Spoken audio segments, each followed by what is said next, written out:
में लाजो बुरी तरह से दौड़ रही थी। उस भयानक जंगल में अजीबोगरीब आवाजें चारों ओर गूंज रही थी कि तभी लाजो की नजर एक सुनसान गांव पर पड़ी। लाजो दौड़ती हुई उस गांव की सीमा में प्रवेश कर गई। लाजो दौड़ती हुई एक घर की कुंडी खटखटाने लगी। दरवाजा खोलो, वो मुझे मार डालेगा, दरवाजा खोलो। तभी उस घर के मालिक ने दरवाजा खोल दिया। कौन हो तुम?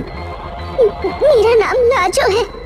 तुम इतना डरी हुई क्यों हो और हाफ क्यों रही हो? मैं आपको सब कुछ बता दूंगी। आप मुझे बस एक रात अपने घर में रुकने दीजिए, नहीं तो वो मुझे मार डालेगा। लाजो की बात सुनकर वो व्यक्ति जोर जोर से हंसने लगा।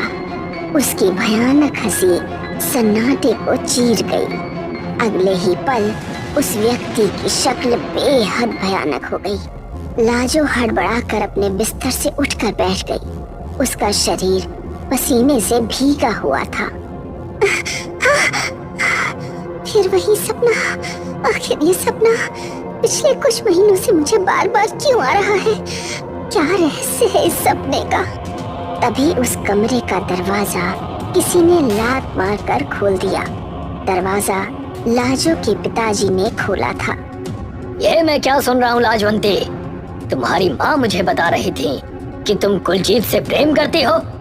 जी पिताजी, मैं कुलदीप से प्यार करती हूँ और उसी से विवाह करूंगी। लाजवंती, इसके आगे अपनी जुबान से एक शब्द मत निकालना। ये जानते हुए भी कि कुलजीत एक हिंदुस्तानी है, तुमने उससे विवाह करने का सोचा भी कैसे? तुम विवाह सिर्फ जीतू से करोगी। नहीं पिताजी, मैं कुलजीत के अलावा किसी और से विवाह करने की सोच भी नहीं सकती। और कल कुलजीत मुझे लेने आ रहा है, मैं उसके साथ हिंदुस्तान चली जाऊंगी। लाजो की बात सुनकर रतन सिंह क्रोधित होकर वहां से चले गए। अगली रात आधी रात के समय लाजो बेचैनी से